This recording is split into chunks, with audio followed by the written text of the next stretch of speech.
ఈరోజు యూజేఏసీ ఆధ్వర్యంలో మొన్నటి రోజు జరిగిన నూర్ ఏ విధంగా అయితే అతను ఆత్మహత్య చేసుకోబోయాడో ఆత్మహత్యార్థం అందుకు సంబంధించి ఈరోజు యూజేఏసీ ఎమర్జెన్సీ మీటింగ్ పెట్టడం జరిగింది. దాని తర్వాత ప్రెస్ కాన్ఫరెన్స్ పెట్టడం ఏర్పాటు చేసుకోవడం జరిగింది. ముఖ్యంగా ఈ మధ్యకాలంలో మనం చూస్తే మైనార్టీల పైన ఏ విధంగా దాడులు అరాచకాలు జరుగుతున్న విషయం కూడా అందరికీ తెలుసు. అనేకటువంటివే మైనార్టీలు ఏ విధంగా ఇబ్బంది పడుతున్న విషయం కూడా మనం అందరూ ఒకసారి గమనించాలి. మైనార్టీలు అందరూ కూడా తీవ్ర అసహనం వ్యక్తం చేస్తున్న విషయం కూడా నేను అందరికీ తెలియజేస్తున్నాను. రంజాన్ మాసం, రంజాన్ అంటేనే 5 పూట నమాజ్ చదువుకుంటూ దీక్షలు ఉంటూ తరావి నమాజులు కావచ్చు, దాన ధర్మాలు చేసుకుంటూ అందరూ ఉండే సమయం రంజాన్ మాసం. ఆ రంజాన్ మాసంలో కూడా కొంతమంది నేతలు రాజకీయాలు చేస్తున్నారంటే ఎంత దురదృష్టకరం, ఎంత బాధాకరమో ఒకసారి అందరూ కూడా గమనించాలి. అదేవిధంగా నూర్ అని చెప్పేసి ఆజాద్ నగర్లో ఇఫ్తార్ విందు ఏర్పాటు చేసుకున్నాడు. ఉపవాసాలు ఉంటారు, సోదరి సోదరులు అందరూ ఉంటారు. తెలిసిన వాళ్ళకందరూ పిలిపించి నేను ఉపవాసాలు ఉండే వాళ్ళకందరూ కూడా దావత్ ఇవ్వాలని చెప్పేసి ఇఫ్తార్ విందు పెట్టుకోవడం జరిగింది. సరే, ఇఫ్తార్ విందుకి స్థానిక ప్రజాప్రతినిధిని కూడా ఆహ్వానించడం జరిగింది. అక్కడ ఉన్నటువంటి కార్పొరేటర్ భర్త రాయల్ మధు అని చెప్పేసి ఇతనికి ఏమున్నాయి లోకల్ ఇష్యూస్ కొన్ని మాకు సంబంధం తెలియని విషయాలు, అతన్ని అడిగి పర్మిషన్ తీసుకొని ఇఫ్తార్ విందు ఏర్పాటు చేసుకోవాలంట. అతను ఎవరు చెప్తే వాళ్ళని పిలిపించాలంట. అతను చెప్పే వాళ్ళకి ఫ్లెక్స్లో వేపించాలంట, ఫ్లెక్స్లో ఫోటోలు వేపించాల. అవన్నీ చేయనందుకు రాయల్ మధు వచ్చేసి ఎమ్మెల్యే గారికి చెప్పి ఈ ఇఫ్తార్ విందుకు నువ్వు ఎలాగైనా కూడా రాకూడదని చెప్పేసి రాకోకున్నట్లు చేశారు. ఇక్కడ నూర్ అనే అబ్బాయి ఇఫ్తార్ విందులో అనేక మందికి చెప్పింటారు, ఎమ్మెల్యే గారు కూడా వస్తున్నారు, స్థానిక ప్రజాప్రతినిధి వస్తుంటాడు, మీరు ఖచ్చితంగా రావాలా, అందరూ రావాలని చెప్పేసి ఒక 10, 20 మంది, 50 మంది, 100 మందికి చెప్పుకొని ఉంటాడు. అతను ఏ విధంగా ఇఫ్తార్ విందులో రాకపోయినప్పటికీ ఇతను రాయల్ మధు అనే అతను ఏ విధంగా మాట్లాడినాడు మనం అందరూ కూడా చూసాం. ఆ నూర్ అనే అబ్బాయి వీడియో కూడా రిలీజ్ చేయడం జరిగింది. ఆ వీడియోలో చెప్పడం జరుగుతుంది క్లియర్గా, నాకు ఏ విధంగా మనస్తాపం గురి చేశారు, నన్ను ఏ విధంగా మాట్లాడాడు, తిట్టాడు అని చెప్పేసి అవన్నీ మాట్లాడి దూషించిన తర్వాత మళ్ళీ క్షమాపణ అతన్నే ఏపీలో అడిగినట్లు చేసినాడంటే ఎంత దౌర్భాగ్య పరిస్థితిలో మనం ఇప్పుడు ఉన్నాము కూడా ఒకసారి గమనించాలి. అసలు ఆ రాయల్ మధు అనే అతను గతంలో నుంచి మనం చాలాసార్లు చూసాం. ఒక మైనారిటీ సంబంధించి రిజిస్ట్రేషన్ ఆఫీస్ దగ్గర నాసిర్ అనే అబ్బాయిని నడి రోడ్లో పెట్టి కొడతాడు ఆయన. అంటే ఏమనుకుంటున్నాడు, మైనార్టీలు అంటే అంత చిన్న చూపు అనుకున్నాడా అతను? ఏమన్నా గతంలో నన్ను ఒక మైనార్టీ మేయర్గా ఉన్నప్పుడు నుంచి గుంపుగా చేసి నన్ను దింపాలని చూస్తాడు ఆయన. ఆయన చిట్టా అంతా బయట చూస్తే ఏం చేస్తాడు ఆయన కబ్జాలు కావచ్చు, ఆయన చేస్తున్నట్టు అరాచకాలు కావచ్చు, అన్నీ కూడా తెలుసు ఏమేమి చేస్తున్నట్టు.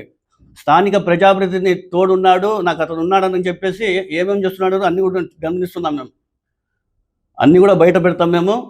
ఇప్పుడే ఒకటి కోరుతున్నాము, ఈ గత కొన్ని కాలం నుంచి మైనార్టీల పైన ఏ విధంగా ఇష్యూస్ జరుగుతున్న విషయం కూడా అందరికీ తెలుసు. అస్రా ఆప్టికల్ సంబంధించి కార్యాలయం చూశారు. డిసిఎంఎస్ సంబంధించి ఒక స్థలంని కేటాయించమంటే ఆమె మెహతా సూసైడ్ చేసుకునే పరిస్థితికి వచ్చింది. అదేవిధంగా రాయల్ మధు అని చెప్పాను, ఇప్పుడే ఆ మైనార్టీ పైన నాసిర్ అని చెప్పేసి దాడి చేయడం జరిగింది. మరి మన కార్పొరేటర్ కుమారుడు గుల్జార్పేటలో ఏదో ఒక దిమ్మిగడతా అంటే అక్కడ అక్రమ అరెస్ట్ చేయడం జరిగింది. మరి స్థానిక ప్రజాప్రతినిధి ఏ విధంగా అయితే అస్రా ఆర్టికల్ సంబంధించి వాళ్ళ మహిళకి పైన అసభ్య మాటలు మాట్లాడిన విషయం కావచ్చు, ఒక మైనార్టీ మేయర్గా నన్ను దింపాలని చూసేది. ఇప్పుడు కొత్తగా చూస్తే నూరు సంబంధించి ఒక ఇష్యూ, ఏదో ఒకటో రెండో అంటే కూడా మేము కూడా చూసినట్లు పోతాము, ముందుకు పోయేవాళ్ళం. ప్రతి నెల ఏదో ఒక ఇష్యూ కేవలం మైనార్టీలు టార్గెట్ చేసుకుంటూ కక్ష సాధనతో ముందుకు పోతున్న విషయం కూడా అందరూ గమనించాలి. ఇవన్నీ కూడా ప్రజలు గమనించాలి ఒకసారి. ఇన్ని అరాచకాలు జరుగుతుంటే గతంలోనే నాసిర్ని ఏ విధంగా అప్పుడు కొట్టినాడు రాయల్ మధు, అప్పుడే పోలీసులు చర్యలు తీసుకుంటే ఈరోజు నూరు ఆత్మహత్యం చేసుకునేవాడ. ఇవన్నీ కూడా ప్రజలందరూ కూడా గమనించాలి ఒకసారి. యూజేసీ అనేది ఒక ఆర్గనైజేషన్ ఏర్పాటు చేయడం జరిగింది. మేము కేవలం ఇది ఎవరైనా ప్రజలు వస్తారు, ప్రజల సమస్యలు మేము తీర్చడానికి ఇక్కడ కూర్చున్నాం. ఇక్కడ చూస్తే స్థానిక ప్రజాప్రతినిధికి సంబంధించిన బాధితులు అందరూ వచ్చి మా దగ్గర సమస్యలు తీర్చుకోవడానికి వస్తున్నారంటే ఎంత దౌర్భాగ్య పరిస్థితుల్లో మన అనంతపురం నగరంలో కూడా ఒకసారి అందరూ గమనించాలి. ఇవన్నీ కూడా ప్రజలందరూ ఒకసారి గమనించాలి. అదే నిన్నటి రోజు మనం చూసుకుంటే కుటుంబ ప్రభుత్వానికి చెందిన ఒక సీనియర్ నాయకుడు ప్రజాప్రతినిధి చేస్తున్న అరాచకాలు, ఆయన చేస్తున్న దౌర్జన్యాలు, ఆయన వెంట తిరుగుతున్న ల్యాండ్ గ్రాబర్ కావచ్చు, శాండ్ మాఫియా వాళ్ళు కావచ్చు, రౌడీ షీటర్లు పెట్టుకొని ఆయన వెంట తిరుగుతున్నా చెప్పడం విషయం చూస్తే ఆయన ఏ విధంగా మనస్తాపం చెంది ఏ విధంగా బాధపడి మాట్లాడిన విషయం కూడా ప్రజలు ఒకసారి గమనించాల. ఇఫ్తార్ విందుకు ఎమ్మెల్యే గారిని బహిష్కరించాలని చెప్పడం జరిగిందంటే అసలు అనంతపురం కాదు, ఆంధ్ర రాష్ట్రంలో కాదు, దేశంలోనే ఎక్కడ చూసినాం ఇట్లా ఎమ్మెల్యేని ఇఫ్తార్ విందుకు కూడా బహిష్కరించాలి చెప్పి ఎక్కడ వినిన్నాం మనం. అదేవిధంగా ఆయన ఎంత ఖర్చు చేసినాడు, ఎన్నికలకి ఆయన ఎంత ఖర్చు పెట్టినాడు చెప్పండి మాకి, మేము మైనారిటీలందరూ కూడా చందా చేసి ఇచ్చేస్తామని చెప్పినాడంటే ఆ నాయకుడు ఎంత మనస్తాపం చెంది బాధపడి చెప్పినాడో కూడా ప్రజలందరూ కూడా ఒకసారి గమనించాల. నేను ఒకటి చెప్పుకొచ్చుకుంటాను, ఇప్పుడే చెప్పడం జరిగింది. ఆ రాయల్ మధు పైన అనేసి ఏదో A3 అని పెట్టడం జరిగిందంట, బెయిలబుల్ కేసు అంట. అది కూడా మేము ఆ రోజు మా కార్పొరేటర్ కుమారుడికి అరెస్ట్ చేశారని చెప్పి పోలీస్ దగ్గర పోయి అడిగితే మా పైన అప్పటికప్పుడు అక్రమ కేసులు కట్టిరి. పోలీస్ వ్యవస్థ కూడా ఎట్లా ఉందంటే చూసి చూడనట్లు పోతుందో, లేకపోతే రాజకీయ నాయకులకి ఉన్నటువంటి కూటమి ప్రభుత్వానికి సపోర్ట్గా మాట్లాడుతున్నారో, తొత్తులుగా ఉన్నారు కూడా మనకైతే తెలియని పరిస్థితి. ఖచ్చితంగా రాయల్ మధు పైన ఖచ్చితంగా మీరు